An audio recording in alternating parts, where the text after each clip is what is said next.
அனைவருக்கும் வணக்கம். எல்லோரும் நல்லா இருக்கீங்களா? இன்றைக்கான லைவில் வந்துட்டு நம்ம தமிழ்நாட்டில் விடுதலை போராட்டம், அப்புறம் தீவிர தேசியவாதத்தின் எழுச்சியும் சுதேசி இயக்கமும், இந்த பாடத்திலிருந்து தான் ஒரு 20 கேள்விகள் பார்க்க போகிறோம். முதல் கேள்வி பாருங்கள். பின்வரும் சென்னை வாசிகள் சங்கம் தொடர்பான கூற்றுகளில் தவறானதை காண்க. தென்னிந்தியாவில் தொடங்கப்பெற்ற காலத்தால் முற்பட்ட அமைப்பா? ஜி சுப்பிரமணியம், எம் வீரராகவாச்சாரி மற்றும் இவருடைய நண்பர் 4 இணைந்து தொடங்கினார்களா? சி. வருவாய்த்துறை அதிகாரிகளால் விவசாயிகள் சித்திரவதைப்படுத்துவதற்கு எதிராக இந்த அமைப்பு போராட்டம் நடத்தியதா? இந்த அமைப்பு மேற்கொண்ட முயற்சிகளால் சித்திரவதை ஆணையம் நிறுவப்பட்டதா? எது தவறு?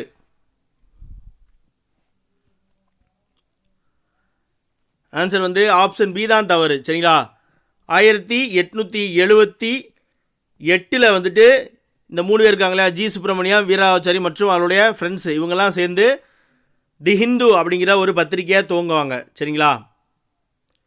மற்றபடி தென்னிந்தியாவில் தொடங்கப்பட்ட காலத்தால் முற்பட்ட அமைப்பு சென்னை வாசிகள் சங்கம் தான். இது நம்ம எப்போ தொடங்கினாங்க அப்படின்னு சொல்லி நேற்றைக்கான லைவ் கிளாஸில் பார்த்துருப்போம். அதே போல் இந்த சென்னை வாசிகள் சங்கத்தால் தான் வருவாய்த்துறை அதிகாரிகள் விவசாயிகள் சித்திரைப்படுத்துவதற்கு எதிராக போராட்டம் நடத்தினாங்க. அதன் விளைவாகத்தான் சித்திரவதை சட்டம் ஒழிக்கப்பட்டு சித்திரவதை ஆணையம் நிறுவப்பட்டது. இரண்டாவது கேள்வி. சென்னை உயர்நீதிமன்றத்தின் முதல் இந்திய நீதிபதியாக நியமனம் செய்யப்பட்டவர் யாருன்னு சொல்லி ஆன்சர் பண்ணுங்க.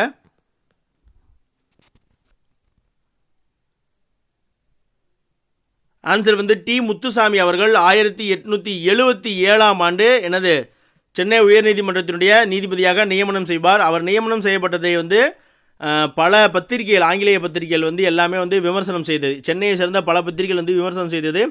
அதற்கப்புறம் தான் பார்க்குறாங்க அந்த பத்திரிகை எல்லாமே ஐரோப்பியருக்கு சொந்தமான பத்திரிகை. அதற்கப்புறம் தான் இந்தியர்களுக்குன்னு அவருடைய உணர்வை சொல்லணும், மக்கள்கிட்ட அவருடைய கருத்தை பரப்பணும் அப்படிங்கிறதுக்காக பத்திரிகைகள் தேவை அப்படின்னு சொல்லிட்டு தான் ஜி சுப்பிரமணியனார், அப்புறம் வீரராகவாச்சாரி, அவருடைய ஃப்ரெண்ட்ஸ் எல்லாரும் சேர்ந்து ஹிந்து பத்திரிகையை அதற்கு அடுத்த வருஷம் உருவாக்குவாங்க. அதற்கப்புறம் ஜி சுப்பிரமணியனார் 1891 சுதேசமித்திரன் அப்படின்ற ஒரு பருவ இதழை தொடங்குவார். அந்த பருவ இதழானது 1899 8 வருஷம் கழித்து 4 இதழாக மாற்றம் பெறும். மூன்றாவது கேள்வி பார்ப்போம். காங்கிரசின் தலைவர்களிடையே தீவிரவாதம் என்னும் போக்கு வளர்ச்சி பெற்றதற்கான அடிப்படை காரணங்கள் எவை அப்படின்னு சொல்லி கேட்டிருக்காங்க. ஆன்சர் பண்ணுங்க.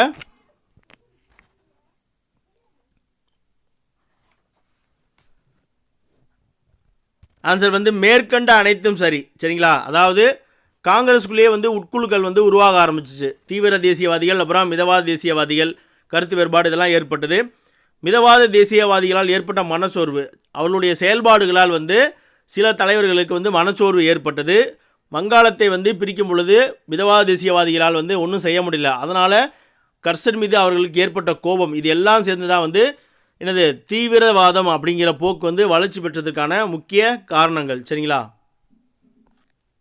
நாலாவது கேள்வி. கர்சன் பிரபுவின் ரிஸ்லி திட்டம் பின்வரும் எதனுடன் தொடர்புடையது?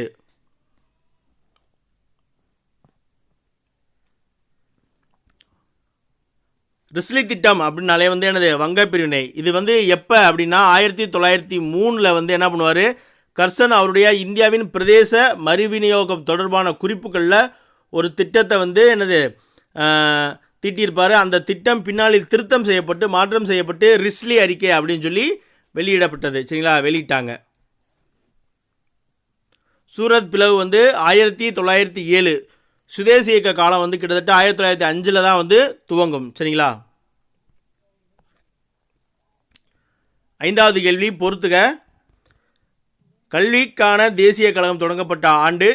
சூரத் பிளவு, விடிவெள்ளி கழகம், வங்காள தேசிய கல்லூரி. இதனுடன் தொடர்புடைய ஆண்டுகளை பொறுத்துங்க.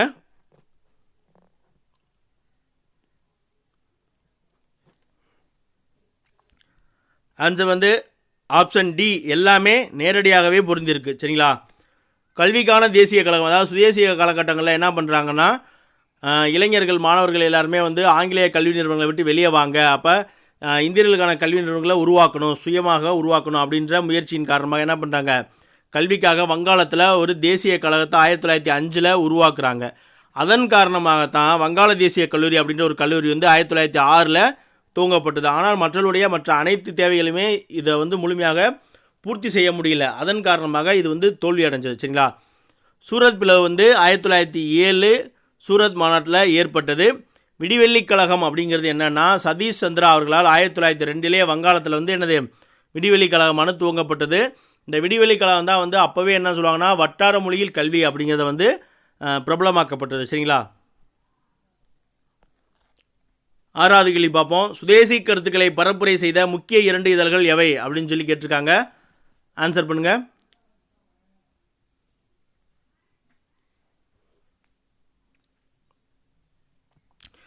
சுதேசமித்ரன், இந்தியா. சரிங்களா? Option B. இந்த 2 இதழ்கள் தான் சுதேசி கருத்துக்களை பரப்புரை செய்த முக்கியமான 2 இதழ்கள். சரிங்களா? காமன்வீலு, நியூ இந்தியா, இது ரெண்டுமே அன்னி பெசன்ட் அவர்களுடைய இதழ். சரிங்களா? இந்த காமன்வெல்த் இதழின் வழியாக தான் அவர் தன்னாட்சி இயக்க கருத்துக்களை பரப்புரை செய்திருப்பாங்க. யார்? அன்னி பெசன்ட் அம்மையார் அவர்கள். 6வது கேள்வி பார்ப்போம். 6வது கேள்வி முடிஞ்சு 7வது கேள்வி பார்ப்போம்.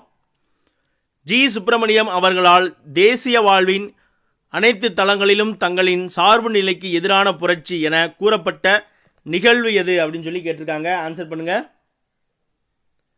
எந்த நிகழ்வை வந்து அவர் இவ்வாறு சொல்றாரு?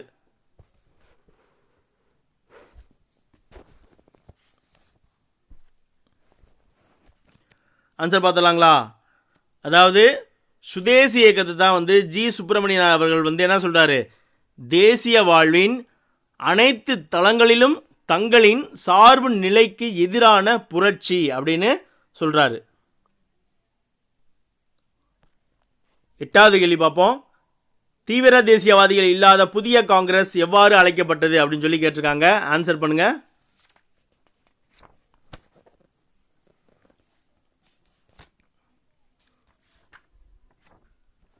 ஆன்சர் வந்து என்னன்னா பெரோஷா மேத்தா அப்படின்னு சொல்லி ஒருத்தர் இருந்திருப்பார். சரிங்களா?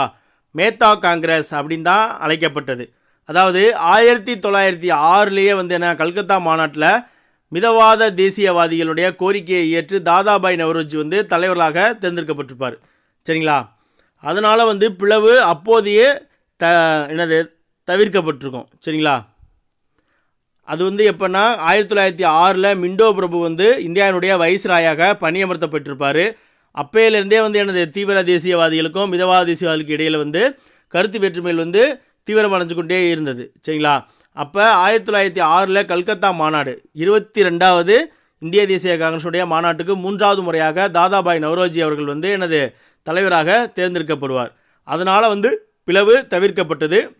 அந்த டைமில் வந்து பெரோஷா மேத்தா தலைமையிலான பல மிதவாத தேசியவாதிகள் வந்து தேர்தலில் வந்து தோற்கடிக்கப்பட்டிருப்பாங்க. சரிங்களா?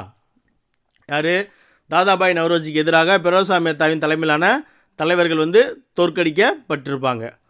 பின்னாளில் வந்து என்ன நடக்கும் அப்படின்னா 1907 அதே போல் அந்த 1907 சூரத் மாநாடு நடந்துட்டு இருக்கும்போது 1906 தீவிர தேசியவாதிகள் கொண்டு வந்த ஒரு 4 முக்கியமான தீர்மானங்களை வந்து 1907 வந்து இந்த பெரோஷா மேத்தா தலைமையிலான காங்கிரஸ் தலைவர்கள் வந்து எதிர்ப்பாங்க. அதனால தான் வந்து காங்கிரஸ் அந்த டைமில் வந்து என்னென்னா தீவிர தேசியவாதிகள் வந்து லாலா லஜபதி ராய் பெயரை வந்து தலைவருக்கு முன்மொழிவாங்க. ஆனால் லாலா லஜபதி ராய் வந்து பிளவை தவிர்ப்பதற்காக போட்டியிட மறுப்பார். அதனால் வந்து என்னென்னா ராஷ் பிகாரி கோஷ் வந்து தீவிரவாத தேசியவாதிகள் மிதவாத தேசியவாதிகளுடைய தலைவராக தேர்ந்தெடுக்கப்பட்டிருப்பார். சரிங்களா? அப்போ இது பிரிஞ்சிடும். அதனால தான் வந்து இந்த காங்கிரஸை வந்து மேத்தா காங்கிரஸ் அப்படின்னு சொல்லுவாங்க. அப்போ 1907 வந்து மிதவாதிகள் சார்பாக ராஷ் பிகாரி கோஷும் தீவிரவாதிகள் சார்பாக லாலா லஜபதி ராயும் போட்டியிடுவாங்க. இதில் லாலா லஜபதி ராய் வந்து பிளவை தவிர்ப்பதற்காக மறுத்துவார். அதனால் ராஷ் பிகாரி கோஷ் வந்து காங்கிரஸ் தலைவராக தேர்ந்தெடுக்கப்படுவார். சரிங்களா? அந்த மாநாட்டிலே தீவிரவாதிகளும் தேசியவாதிகளும் பிரிஞ்சிருவாங்க. அதுக்கப்புறம் அந்த மிதவாதிகள் மட்டும் இருக்கக்கூடிய காங்கிரஸை வந்து என்னன்னு சொல்கிறாங்க? மேத்தா காங்கிரஸ் அப்படின்னு சொல்கிறாங்க. 9வது கேள்வி பார்ப்போம். விடுதலை பெற இந்தியா எப்படி துயருற்றது என்ற புத்தகத்தை எழுதியவர் யார் அப்படின்னு சொல்லி கேட்டிருக்காங்க. ஆன்சர் பண்ணுங்க. கேள்வி பார்த்தோன்னே தெரிஞ்சிருக்கும். அன்னி பெசன்ட். சரிங்களா? அன்னி பெசன்ட் அவர்கள் தான் வந்து விடுதலை பெற இந்தியா எப்படி துயருற்றது அப்படின்ற புத்தகத்தை எழுதியிருப்பாங்க. இதே போல் இவங்க 1916 வந்து 16 to 18 இந்த காலகட்டங்களில் தன்னாட்சி இயக்கம் அப்படின்ற ஹோம் ரூல் மூமெண்ட்டை வந்து தொடங்கி நடத்தியிருப்பாங்க. கடைசியில் மிண்டோ மார்லின் சீர்திருத்தம் பார்த்தீங்களா, அதை வந்து இவங்க ஏற்றுக்கொண்டதால் இந்த தன்னாட்சி இயக்கம் வந்து முடிவுக்கு வரும். சரிங்களா? 10வது கேள்வி வந்து ஒரு பொறுத்துக. தீவிர அதாவது இந்த புரட்சிகர தேசியவாதிகள் இருக்காங்கள அவங்க சம்பந்தமான ஒரு பொறுத்துக. சுயராஜ்யம் எதனுடன் தொடர்புடையது? அக்காரா உடற்பயிற்சி நிலையம், ஆனந்த் மத் நாவல், டாக்கா அனுசீலன் சமிதி. ஆன்சர் பண்ணுங்க.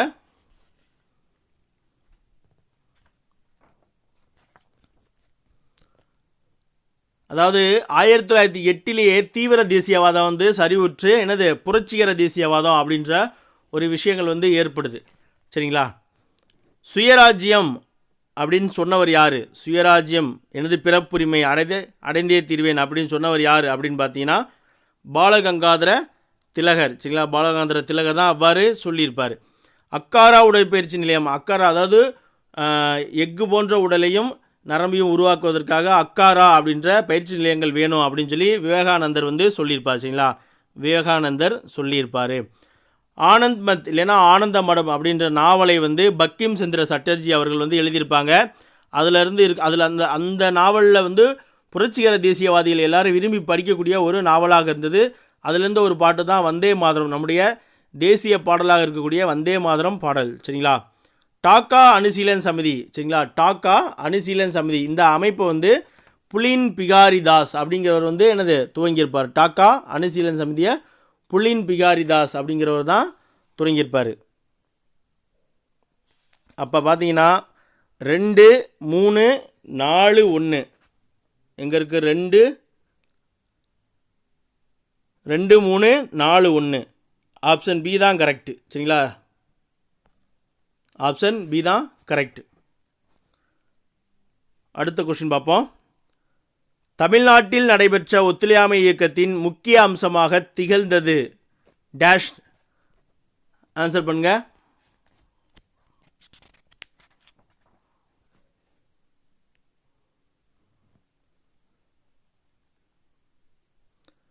தெரியும். தமிழ்நாட்டில் நடைபெற்ற ஒத்துழையாமை இயக்கத்தின் முக்கிய அம்சமாக திகழ்ந்தது வந்து என்ன அப்படின்னா கள்ளுக்கடைக்கு எதிரான போராட்டம் தான். சரிங்களா? கள்ளுக்கடைக்கு எதிரான போராட்டம் தான் வந்து ரொம்ப முக்கியமானதாக இருந்தது.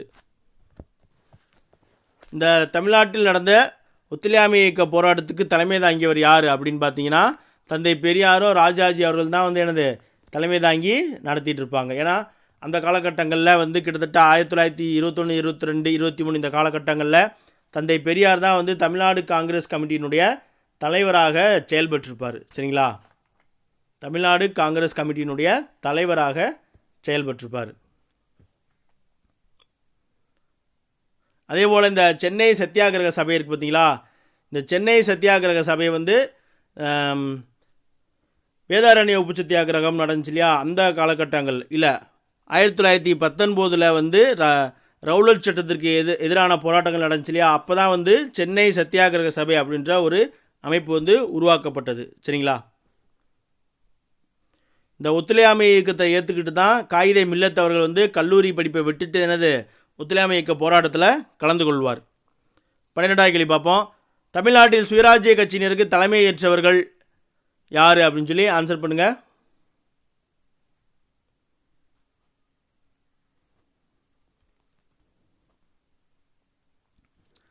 ஆன்சர் வந்து எஸ் சீனிவாசனார் மற்றும் எஸ் சத்தியமூர்த்தி அவர்கள். இவங்க 2 பேர் தான் வந்து தமிழ்நாட்டில் சுயராஜ்ய கட்சியினருக்கு தலைமையேற்றவர்கள். இந்த சுயராஜ்ய கட்சியை வந்து மோதிலால் நேரு, சிஆர் தாஸும் 1923 ஜனவரி 1ஆம் தேதி தொடங்கியிருப்பாங்க. அதாவது 1919 இரட்டை ஆட்சி முறை அறிமுகப்படுத்தினோடனே காங்கிரஸ் வந்து 2ஆக பிரியும். மாற்றத்தை விரும்புவோர், மாற்றத்தை விரும்பாதோர்னு. அதில் மாற்றத்தை விரும்புவோர் தான் வந்து இந்த சுயராஜ்ய கட்சியை துவங்குவாங்க. சரிங்களா? அதே போல் ஒத்துழையாமை இயக்க காலகட்டங்களில் சென்னை கிளை, அதாவது முஸ்லீம் லீக்கினுடைய சென்னை கிளை நிறுவனரான யாகூப் ஹசன் இருப்பார். அவருடன் வந்து தந்தை பெரியார் ஈவே ராமசாமி அவர்கள் வந்து நெருங்கி உறவோடு இருப்பார். அதனால் வந்து அப்போது நடந்த சென்னை ஒத்துழையாமை இயக்க போராட்டத்தில் இந்து முஸ்லீம் வந்து ஒற்றுமையோட போராட்டங்களில் பங்கெடுத்தாங்க. சரிங்களா? அடுத்த கேள்வி பார்ப்போம்.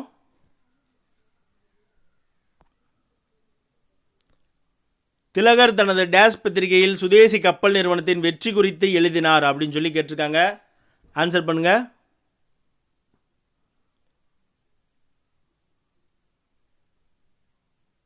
ஆன்சர் வந்து கேசரி மராட்டா. சரிங்களா? கேசரி மராட்டா இது ரெண்டுமே திலகருடைய பத்திரிகை தான். பெங்காலி வந்து நேற்றுக்கு பார்த்துருப்பான். யார்? சுரேந்திரநாத் பானர்ஜி அவருடைய பத்திரிகை தான் பெங்காலி. இந்தியாவின் குரல் இது வந்து தாதாபாய் நவ்ரோஜி அவருடைய பத்திரிகை, சரிங்களா. இந்தியாவின் குரல் அப்புறம் ராஜ்கோப்தார், சரிங்களா. தி ஹிந்து வந்து தி இந்துவும் சுதேசமித்ரன் இது ரெண்டையுமே வந்து யார் ஜி சுப்பிரமணியனார் வந்து துவங்கியிருப்பார். 14வது கேள்வி பார்ப்போம். கத்தியின்றி ரத்தமின்றி பாடல் கீழ்காணும் எந்த நிகழ்விற்காக புனையப்பட்டது அப்படின்னு சொல்லி கேட்டிருக்காங்க. ஆன்சர் பண்ணுங்கள். இதை பற்றி நேற்றுக்கு லைவ்லேயே வந்து சொல்லியிருப்பேன், ஞாபகம் இருக்கும், டக்குன்னு ஆன்சர் பண்ணிடுங்க. ஆன்சர் வந்து என்னது, வேதாரண்ய உப்பு சத்தியாகிரகத்துக்காக தான் நாமக்கல் கவிஞர் வே ராமலிங்கனார், காந்திய கவிஞர் என்று போற்றப்படக்கூடிய ராமலிங்கனார் அவர்கள் வந்து எழுதியதான் வந்து இந்த கத்தியின்றி ரத்தமின்றி பாடல், சரிங்களா. சைமன் குழு எதிர்ப்பு போராட்டம் இருக்குது பார்த்தீங்களா. சென்னையில் வந்து சைமன் குழுவை எதிர்ப்பதற்காக யாருடைய தலைமையில் வந்து குழு அமைக்கப்பட்டது? சத்தியமூர்த்தி அவர்களுடைய தலைமையில் தான் வந்து என்னது சென்னையில் வந்து சைமன் குழு எதிர்ப்பு போராட்டம் நடைபெற்றது, சரிங்களா. தீரர் சத்தியமூர்த்தி, அதாவது காமராஜர் அவர்களுடைய அரசியல் குரு. 15வது கேள்வி பார்ப்போம். உப்பு சட்டங்களை மீறியதற்காக அபராதம் கட்டிய முதல் பெண்மணி யாருன்னு சொல்லி ஆன்சர் பண்ணுங்கள். இந்த சைமன் குழு வந்து 1927 அமைக்கப்பட்டது, சரிங்களா. அது வந்து 1929 பிப்ரவரி, சரிங்களா. 1929 பிப்ரவரி 18 வந்து சென்னை வந்துச்சு, சரிங்களா. சென்னை வந்தது. அப்போ தான் வந்து சைமன் குழுவுக்கு வந்து சத்தியமூர்த்தி தலைமையால் வந்து என்னது கருப்பு கொடி காட்டப்பட்டது. 15வது கேள்விக்கு வருமா. உப்பு சட்டங்களை மீறியதற்காக அபராதம் கட்டிய முதல் பெண்மணி யார் அப்படின்னா ருக்மணி அம்மையார், சரிங்களா. ருக்மணி லட்சுமிபதி அப்படின்வாங்க, ருக்மணி லட்சுமிபதி அம்மையார் அவர்கள் தான், சரிங்களா. அதே போல் அங்கே காந்தியடிகள் வந்து உப்பு காய்ச்சும் பொழுது, உப்பு சட்டத்தை மீறும் பொழுது அவருடன் அருகே இருந்தவர் யார் அப்படின்னு பார்த்தீங்கன்னா கவிக்குயில் சரோஜினி நாயுடு அவர்கள் தான் வந்து என்னது கூட இருப்பாங்க, சரிங்களா. கவிக்குயில் சரோஜினி நாயுடு அவர்கள். இந்த ஆப்ஷன் டியில் இருக்காங்க பார்த்தீங்களா, நிவேதிதா அம்மையார். இவர் யாருன்னா குருமணி அப்படின்னு சொல்லி பாரதியாரால் வந்து அழைக்கப்பட்டவர், பாரதியாருடைய குருவாக கருதப்பட்டவர் தான் வந்து சகோதரி நிவேதிதா அம்மையார். இவர் வந்து விவேகானந்தருடைய சீடர். 1905 பாரதியார் வந்து இவர்களை வந்து சந்திச்சிருப்பாங்க. 16வது கேள்வி பார்ப்போம். திருப்பூர் குமரன் என்று அழைக்கப்பட்டவர் யாருன்னு சொல்லி ஆன்சர் பண்ணுங்கள்.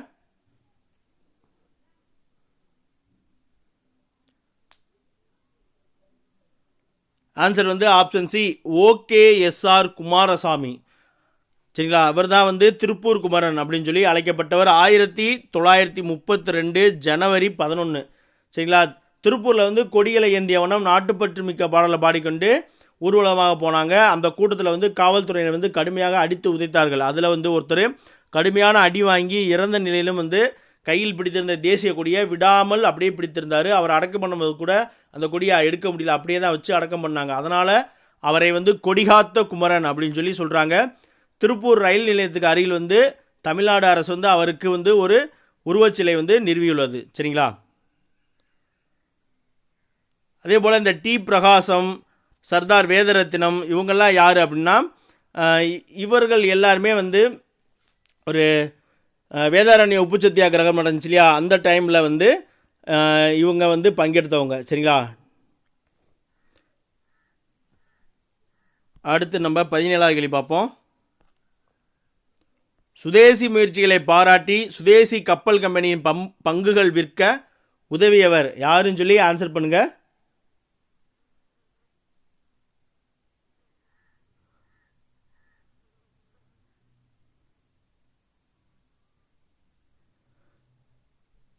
சுவாமி அரவிந்த கோஷ், சரிங்களா. சுவாமி அரவிந்த கோஷ் இவர் வந்து வங்காளத்தை சேர்ந்தவர், சரிங்களா. இவர் வந்து வங்காளத்தை சேர்ந்தவர். வங்காளத்தில் வந்து ஒரு சதி வழக்கில் வந்து கைது செய்யப்பட்டு பின்னால் வந்து குற்றமற்றவர் அப்படின்னு சொல்லி இவரை விடுதலை செய்வாங்க. அதற்கப்புறம் வந்து இவர் என்ன பண்ணுவார் அப்படின்னா பாரதியாரோட இடம்பெயரும், அதாவது பாண்டிச்சேரிக்கு தப்பிச்சு போகிறத வந்து உதாரணமாக கொண்டு வங்காளத்திலேருந்து ஃப்ரெஞ்சு ஆளுகையில் இருக்கக்கூடிய பாண்டிச்சேரிக்கு வந்து அங்கேயே வந்து இறுதியில் ஆன்மீக வாழ்க்கையில் வாழ்ந்திருப்பார், சரிங்களா. அப்போது தான் வந்து அவர் சுதேசி இயக்கத்தினுடைய முயற்சிகளை பாராட்டி அதனுடைய பங்குகள் விற்பதற்காக உதவிகளை வந்து செஞ்சுருப்பார். இன்னுமே வந்து நம்ம கேள்விப்பட்டிருப்போம், மதுரை, அப்புறம் பாண்டிச்சேரி, தேனி, இன்னும் பல இடங்களில் அரவிந்த் கண் மருத்துவமனை அப்படின்னு சொல்லி இருக்கும். அது எல்லாமே இந்த அரவிந்தர் மடத்தினுடைய சார்பாக தான் நடத்தப்படுகிறது. சரிங்களா? ஆப்ஷன் டியில் பாருங்கள், பாண்டித்துறையார் இருக்கல. இந்த பாண்டித்துறையார் யாருன்னா, இவர் தான் வந்து அந்த சுதேசி இயக்கத்தில் வந்து பங்குகள் விற்றாங்களே, அந்த பங்குல அதிக பங்குகளை வாங்கியவரில் ஒருவர். பாண்டித்துறையார் ஒருவர், இன்னொருத்தர் வந்து ஹாஜி பக்கீர் முகமது. இவங்க 2 பேரும் தான் அதிகமான பங்குகள் வந்து வாங்கியவங்க. சரிங்களா? அடுத்த கேள்வி பார்ப்போம். 18வது கேள்வி. பின்வரும் கூற்றுகளை கவனி. பள்ளிகளில் இந்தி மொழி கட்டாய பாடமாக அறிமுகம் செய்யப்பட்டது. இது காமராஜரால் மேற்கொள்ளப்பட்ட ஒரு சர்ச்சைக்குரிய நடவடிக்கையாகும். இதற்கு எதிராக ஈவேரா மிகப்பெரிய பரப்புரையை மேற்கொண்டார். அவர் இந்தி எதிர்ப்பு மாநாடு ஒன்றினை செங்கல்பட்டில் நடத்தினார் அப்படின்னு சொல்லி கொடுத்துருக்காங்க. இந்த கூற்றுக்களில் எது தவறு அப்படின்னு சொல்லி ஆன்சர் பண்ணுங்க.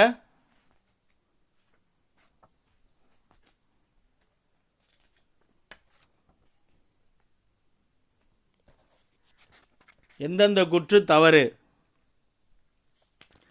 ஆன்சர் பார்த்தீங்கன்னா, பள்ளிகளில் இந்தி வந்து கட்டாயமாக அறிமுகம் செய்யப்பட்டது. இது வந்து மிகச்சரி. சரிங்களா? இது வந்து காமராஜரால் மேற்கொள்ளப்பட்ட ஒரு சர்ச்சைக்குரிய நடவடிக்கை அப்படின்னு சொல்லி கொடுத்துருக்காங்க. இது தவறு, இரண்டும் தவறு. இது வந்து ராஜாஜி அவர்களால் மேற்கொள்ளப்பட்ட ஒரு சர்ச்சைக்குரிய நடவடிக்கை. சரிங்களா? அடுத்து 3வது பாருங்கள். இதற்கு எதிராக ஈவேரா மிகப்பெரிய பரப்புரையை மேற்கொண்டார். அதாவது இந்தி அறிமுகத்திற்கு எதிராக தந்தை பெரியார் அவர்கள் மிகப்பெரிய பரப்புரையை வந்து மேற்கொண்டார். 3வது வந்து மிகச்சரி. 4வது, அவர் இந்தி எதிர்ப்பு மாநாடு ஒன்றை செங்கல்பட்டில் நடத்தினார்னு கொடுத்துருக்காங்க. இது வந்து மிக தவறு. இவர் இந்தி எதிர்ப்பு மாநாட்டை வந்து சேலத்தில், ராஜாஜி அவர்கள் பிறந்த சேலத்தில் தான் நடத்தியிருப்பார். அப்போ கூற்று 1 மற்றும் 3 வந்து சரி, 2ம் 4ம் வந்து தவறு. சரிங்களா? அப்போ ஆப்ஷன் பி தான் சரி. சரிங்களா? அடுத்த கொஸ்டின் பார்ப்போம்.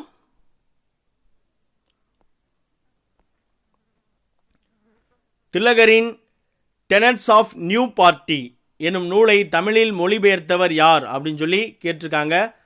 ஆன்சர் பண்ணுங்க.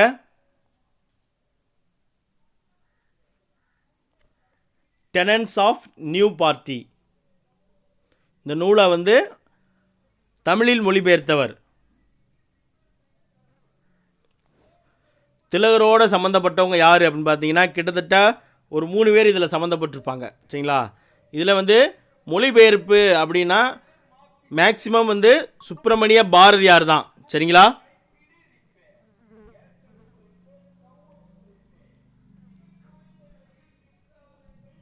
அடுத்த கேள்வி பார்ப்போம். Last question. பாரதி ஆசிரியராக பணியாற்றிய டேஸ் என்ற வார இதழ் தீவிர தேசியவாதிகளின் குரலாக மாறியது அப்படின்னு சொல்லி கேட்டிருக்காங்க. ஆன்சர் பண்ணுங்க.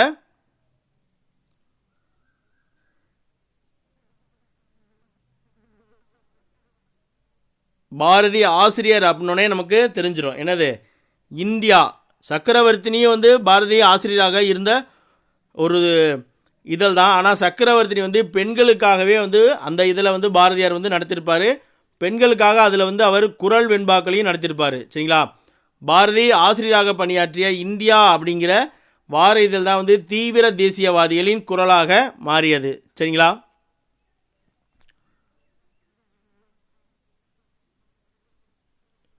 இன்றைக்கான லைவ் கிளாஸ் வந்து முடிஞ்சிருச்சு. நேற்றைக்கான லைவ் கிளாஸில் வந்துட்டு நான் ஒரு தகவல் வந்து தவறாக சொல்லிட்டேன். சரிங்களா? அதாவது சென்னை விக்டோரியா அரங்கில் 30க்கும் மேற்பட்ட பிராமண அல்லாத தலைவர்கள் வந்து இணைந்து வந்து சென்னை மகாஜன சபையை தோற்றுவித்தார்கள் அப்படின்னு சொல்லிட்டேன். அது வந்து தவறு. சாரி. சரிங்களா? அதாவது சென்னை விக்டோரியா அரங்கில் 30க்கும் மேற்பட்ட பிராமணர் அல்லாத தலைவர்கள் ஒன்று கூடி சென்னை, அதாவது தென்னிந்திய நல உரிமை சங்கம் இருக்கு இல்லையா, அதைத்தான் வந்து துவக்கியிருப்பாங்க. சரிங்களா? ஒரு கன்ஃபியூஷனில் மாற்றி சொல்லிட்டேன். அதை ஒன்று மட்டும் சேஞ்ச் பண்ணிக்கோங்க. சரிங்களா? மேலும் இன்றைக்கான லைவ் கிளாஸ் வந்து முடிஞ்சிருச்சு. நாளைக்கான லைவ் கிளாஸில் பார்க்கலாம். சரிங்களா? தேங்க்யூ.